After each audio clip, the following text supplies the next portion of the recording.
Pukul 02.13 dini hari waktu Israel. Di langit selatan, radar-radar militer Israel mulai menangkap pergerakan tak biasa. Ratusan objek terdeteksi terbang tinggi dengan kecepatan luar biasa. Sinyal radio mulai padat. Satuan Pertahanan Udara Israel, Iron Dome, David Sling, dan Arrow 3 semuanya siaga penuh. Namun, malam itu berbeda. Iran, yang sebelumnya hanya mengandalkan drone-drone dan rudal jarak menengah dalam konflik, kini mengerahkan senjata yang selama ini mereka sembunyikan, rudal balistik jarak jauh, Shahab 5 dan Emad 4 yang dimodifikasi.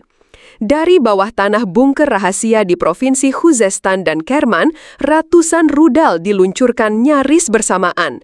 Mereka terbang rendah, membelah langit gurun, menghindari deteksi penuh dengan teknologi siluman yang bahkan intelijen AS belum mencatat keberadaannya. Target mereka jelas, markas-markas militer Israel, pangkalan udara utama, gudang senjata, dan barak pasukan cadangan yang malam itu penuh dengan 5.000 tentara Israel yang baru saja dikerahkan ke garis depan. Tak ada peringatan publik, tak ada waktu evakuasi. Saat sebagian besar warga Israel masih tertidur, langit malam berubah menjadi lautan api. Ledakan demi ledakan mengguncang tanah. Getarannya terasa hingga ke wilayah Lebanon Selatan. Kota Beersheba, Dimona, dan pinggiran Tel Aviv menjadi saksi kehancuran. Satu demi satu sistem pertahanan udara lumpuh, tak mampu mengimbangi volume serangan yang datang secara simultan. Dalam waktu 48 menit, lebih dari 120 rudal menghantam sasaran. Pagi harinya, dunia terdiam. Pemerintah Israel tidak segera memberikan pernyataan. Media nasional hanya memutar lagu-lagu patriotik, tanda berkabung nasional. Namun kabar cepat menyebar lewat jalur diplomatik dan jaringan intelijen. 5.000 tentara Israel, termasuk pasukan elit Golani Brigade dan Nahal, dilaporkan tewas dalam serangan tersebut. Sebagian besar meninggal saat tertidur di barak, tak sempat meraih senjata mereka. Kabar ini menjadi headline di seluruh dunia. Israel diguncang, serangan balistik Iran tewaskan 5.000 tentara. Iran balas dendam, Netanyahu dipertanyakan di dalam negeri. Timur Tengah menuju titik didih. Di Tehran, suasana justru penuh sorak-sorai. Rakyat turun ke jalan membawa bendera Iran dan poster bertuliskan Ar-Raddu Al-Hasim, pembalasan yang pasti. Pemerintah Iran mengeluarkan pernyataan resmi. Israel telah menghina kehormatan kami. Kini mereka merasakan akibatnya. Ini bukan akhir, ini baru permulaan. Netanyahu, yang sebelumnya begitu yakin dengan kemenangan mutlak, kini menghadapi badai kritik. Anggota parlemen menuntut jawaban, keluarga para tentara menuntut pertanggungjawaban, dan bahkan sekutu politiknya mulai menarik dukungan. Di media sosial Israel, tagar Netanyahu turun menjadi trending. Beberapa veteran militer terbuka menyalahkan arogansisme politik Netanyahu yang memicu bencana ini. Sementara itu, kabinet perang darurat dibentuk dan Israel mulai mengaktifkan opsi terakhir serangan balik besar-besaran. Namun dunia mulai gelisah. Amerika Serikat, Uni Eropa, dan bahkan negara-negara Teluk menyerukan deeskalasi. Tapi semua tahu terlalu banyak darah telah tumpah. Sementara Israel berduka, Iran tidak berhenti. Serangan cyber mulai diluncurkan ke jaringan infrastruktur Israel. Sistem kelistrikan di Haifa padam selama berjam-jam. Rumah sakit kewalahan.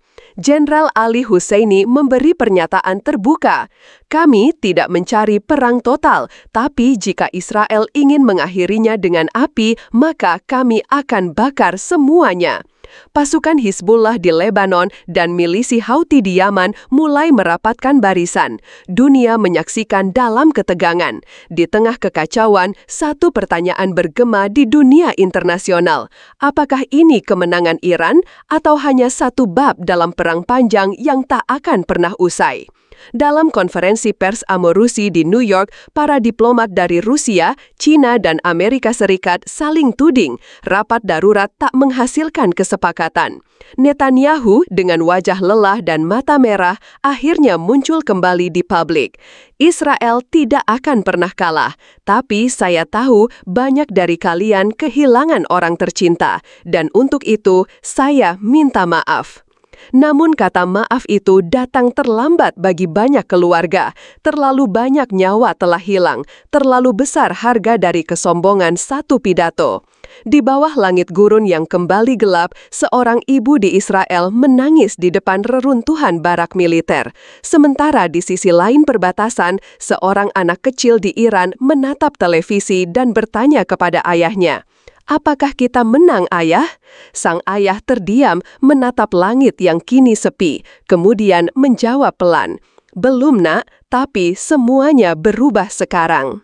Yerusalem dibungkus sunyi, jalan-jalan yang biasa ramai hanya dipenuhi kendaraan militer dan ambulans. Aroma duka menyebar ke setiap sudut. Rumah-rumah pasukan yang gugur dipenuhi bendera kecil bergambar bintang Daud dengan pita hitam melilit tiangnya. Netanyahu masih menjabat, tapi posisinya terguncang. Di ruang darurat bawah tanah kantor Perdana Menteri, dia dikelilingi oleh panglima militer, kepala Mossad, dan sejumlah penasihat strategis. Mereka memutar ulang rekaman drone dari lokasi serangan, lubang-lubang raksasa bekas ledakan, barak hangus, mayat-mayat yang disusun berjajar, sebagian tak bisa dikenali lagi. Emosi bercampur antara marah, takut, dan rasa malu. Iran menyerang jantung militer kita. Kita tidak bisa diam. Jenderal Barak Harel, Kepala Staf Angkatan Darat.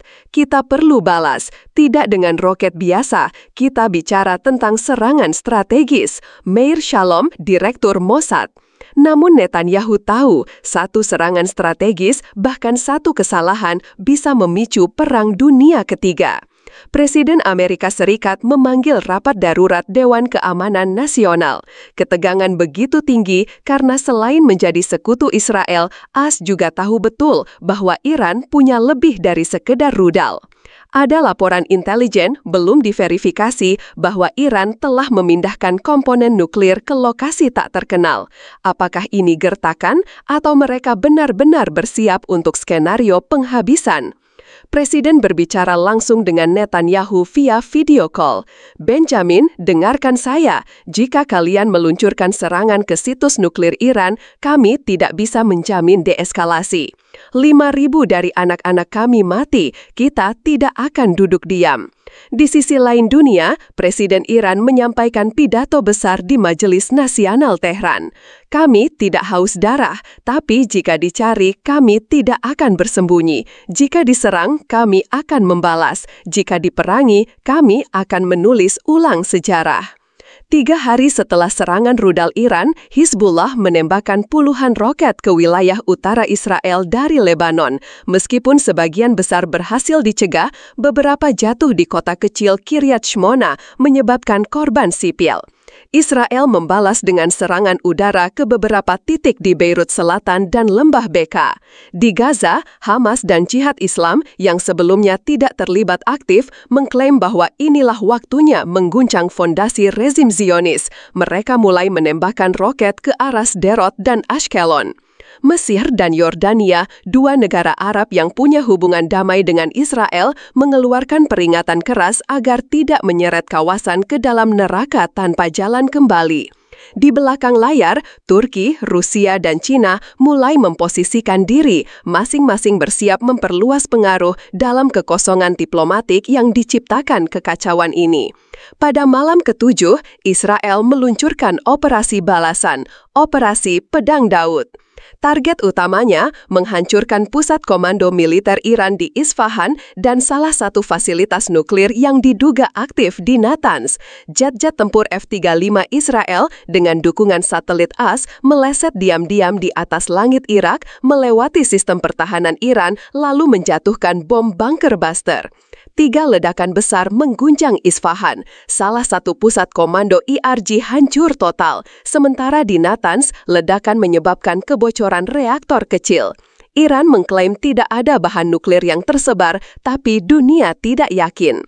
PBB langsung mengadakan sidang darurat, namun tidak menghasilkan keputusan. Rusia memveto semua resolusi terhadap Iran. Amerika menolak sanksi terhadap Israel. Dunia menjadi dua blok, dunia Arab terbelah, dan rakyat sipil mulai membayar harga tertinggi. Di desa kecil dekat Rafsanjan, Iran Selatan, seorang gadis kecil bernama Zahra kehilangan ayah dan kakaknya dalam serangan Iran. Rumahnya rata dengan tanah. Ia ditemukan oleh volunteer medis dengan boneka yang gosong di tangan. Sementara itu, di Haifa, seorang bocah Yahudi bernama Eli duduk di tepi ranjang rumah sakit, memegang tangan kakaknya yang kehilangan kaki karena serangan roket dari Lebanon.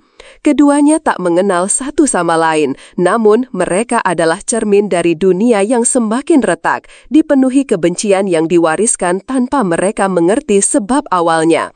2 minggu setelah serangan pertama Iran, Dewan Keamanan PBB gagal mencapai konsensus. Organisasi negara-negara